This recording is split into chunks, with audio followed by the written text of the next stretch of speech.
کیا عورت کو بیوہ ہونے کے بعد دوسری شادی کا حق نہیں؟ حلال عمل جسے معاشرہ مشکل بنا دیتا ہے۔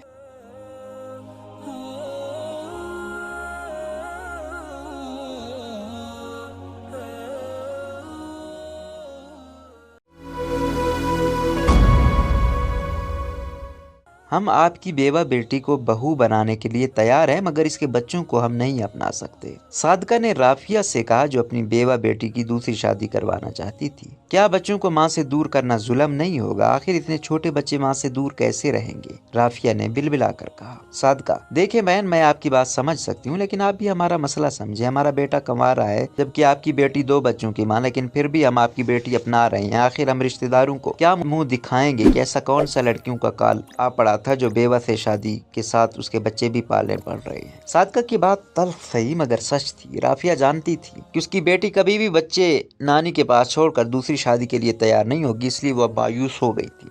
رافیہ کے 2 بچے تھے، ایک بیٹا جواد اور ایک بیٹی صبا، جس کی تعلیم مکمل ہوتے ہی انہوں نے شادی کر دی تھی۔ صبا اپنے شوہر احسن کے ساتھ بہت خوش تھی۔ 2 بچوں نے صبا اور احسن کی زندگی مکمل کر دی تھی، مگر جانے کس کی نظر لگ گئی۔ ایک دن دفتر سے گھر آتے ہوئے احسن کی گاڑی کی ٹکر ایک ٹرک سے ہو گئی اور اس نے موقع پر ہی دم توڑ دیا۔ احسن کی جاتے ہی صبا کی زندگی سے خوشیوں کے تمام رنگ بھی چلے گئے۔ گزرتے وقت کے ساتھ صبا نے تو خود کو سنبھال لیا، لیکن حالات تھے کہ کسی طرح سنبھلنے میں نہیں آتے تھے۔ بچوں کے تعلیمی اخراجات، گھر کا خرچہ اور بچوں کی چھوٹی موٹی فرمائشیں پوری کرنے کے لیے صبا نے نوکری کی تلاش شروع کر دی، لیکن بچے اپنی پچھلی زندگی کی آسائشیں نہیں بھول پا رہے تھے۔ وہ اتنے چھوٹے تھے کہ ان کی زندگی کی باریکیاں سمجھنا ممکن نہیں تھا۔ اوپر سے گھر سے باہر نکلتے ہی صبا پر مصیبتوں کا نیا دور شروع ہو گیا۔ ہر چند کہ وہ بیوہ ہو چکی تھی، لیکن اس کی عمر ابھی کم تھی اور خدا نے اسے حسن کی دولت سے بھی خوب نوازا تھا۔ اس لیے جب ہر راہ چلتی نظر نے صبا کا پیچھا کرنا شروع کیا تو صبا کی امی نے بیٹی کی دوسری شادی کے لیے کوششیں شروع کر دیں، لیکن یہاں صبا نے شرط رکھ دی کہ وہ دوسری شادی اسی صورت میں کرے گی جب کوئی مرد اس کے بچوں کو اپنائے گا۔ یہ کہانی صرف صبا کی نہیں بلکہ ہر اس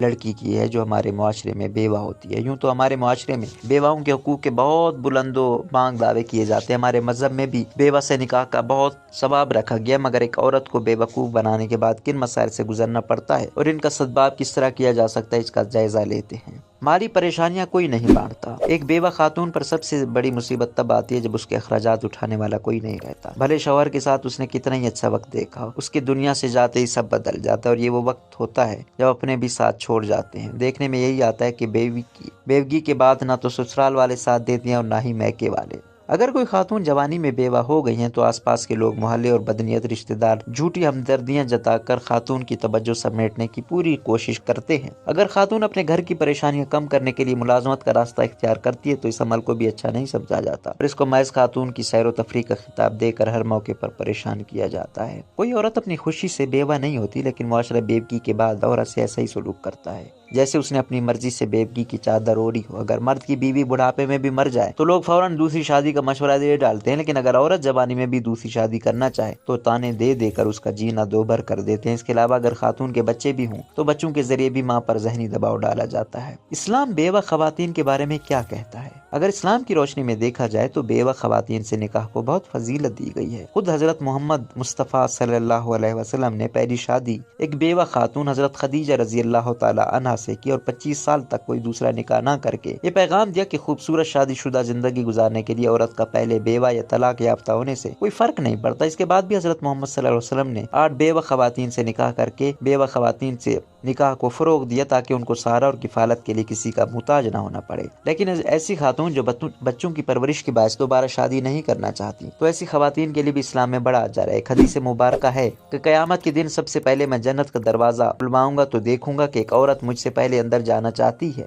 میں اس سے پوچھوں گا کہ تم کون ہو؟ وہ کہے گی میں ایک بیوہ عورت ہوں، میرے بچے یتیم تھے۔ جبکہ یتیم بچوں کے لیے اللہ تعالیٰ کا فرمان ہے کہ تو تم بھی یتیم پر سختی نہ کرنا اور مانگنے والے کو جھڑکی نہ دینا اور اپنے رب کی نعمتوں کو بیان کرتے رہنا۔ معاشرے میں بیوہ خواتین اور یتیم بچوں کی کمی نہیں ہے، مگر اپنے مزاج میں تھوڑی تبدیلی پیدا کر لیں تو ایسے مجبور اور بے سہارا افراد کی مدد کر کے ان کو اچھی زندگی کی طرف گامزن کر سکتے ہیں۔ بیوہ خواتین اگر نکاح کرنا چاہیں تو غیر ضروری رسم و رواج میں قید کرنے کے بجائے سیرت نبوی کو ذہن میں رکھتے ہوئے ان کا عقد ثانی کروا دینا چاہیے۔ کوئی مرد اگر بیوہ خاتون کے ساتھ ان کے بچوں کی کفالت اور نگہداشت کی ذمہ داری بھی اٹھاتا ہے تو یہ ایک بہت بڑی نیکی ہوگی۔ حدیث مبارکہ ہے کہ جس نے صرف اللہ کے لیے کسی یتیم کے سر پر ہاتھ ہاتھ پھیرا تو اس کا ہاتھ جتنے بالوں پر سے گزرے گا اس کو اتنے بالوں کی بقدر نیکیاں ملیں گی، اور جس نے یتیم بچے یا بچی کے ساتھ احسان کیا تو میں اور وہ جنت میں ان 2 انگلیوں کی طرح ہوں گے۔ ساتھ ہی آپ صلی اللہ علیہ وسلم نے انگشت شہادت اور درمیانی انگلی سے اشارہ کیا۔ اس کے علاوہ اگر خاتون شادی نہیں کرنا چاہتی تو بھی ان کے فیصلے کی عزت کرنی چاہیے اور طنز و تحقیر کا رویہ نہیں اپنانا چاہیے۔ یہ یاد رکھیں، ہم اس دنیا میں صرف آسانیاں پھیلا کر بھی بہت بڑی تبدیلی کا آغاز کر سکتے ہیں، اور دین اسلام ہمیں آسانیاں پیدا کرنے کی ہی ترغیب دیتا ہے۔